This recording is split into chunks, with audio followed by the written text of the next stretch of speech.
My name's Katrina Patterson. I'm head of the Ladies Costume Production Department here, which means I'm responsible for cutting the principal ladies opera costumes and the costumes for the Royal Ballet principals, occasionally corps de ballet and chorus costumes as well, if time permits.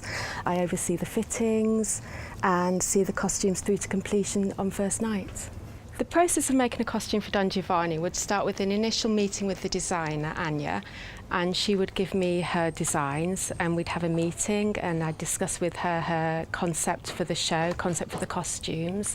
And in that particular instance, as she has a background in fashion, she wanted a kind of combination of a period silhouette, Victorian, and some indication of the kind of seams that you would have in a Victorian bodice, but also wanted a sort of edgy fashion twist to it.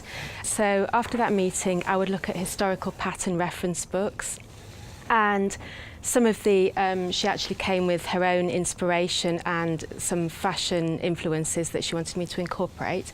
So I would look at all of that and then start to do an initial toile in calico on the dress stand, which I would have already padded up to the singer's exact measurements.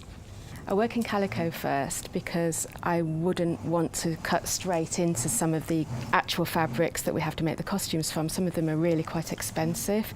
So this is the opportunity to use a cheap cotton, which is what calico is, and it's a way to make sure I've got it absolutely accurate and correct before taking it to that stage. So I can iron out any little mistakes or things I just want to change and improve. After working out the calico pattern, I would then take that to the cutting table, cut out the backings for the bodice and the skirt and trace them through. And this tracing wheel will mark, it's like carbon paper, would mark through from my lines on my pattern onto the inside of the fabric. I would then pass on the bodice backings to the workroom team, who would do things like sew on bone channels. Then they would give it back to me, and that would be at the stage at which I would put that onto the top fabric and cut that out. At that stage, the pieces would be flat tacked, which is a hand sewing technique to attach the top fabric to the backing so it doesn't slip under the machine when they're machining the seams together, which would be the next stage.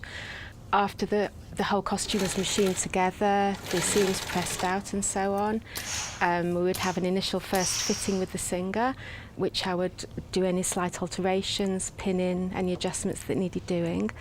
After that, the costume would be brought back into the workroom and those alterations done, and the costume would be finished using techniques such as piping off the top or bottom of the bodice, hooks and bars being sewn down the centre back, and finish off any final details or decoration that was needed.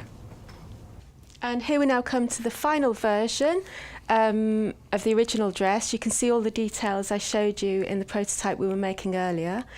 The darts that shape the bodice in really nicely under the bust, the piping detail here where it's attached to the skirt, and we now have the finished sleeves as well with a little opening with hooks and bars and poppers so that we can get a nice snug fit on the sleeve. And that is the actual original costume that Donna Anna herself wore in our last production of Don Giovanni.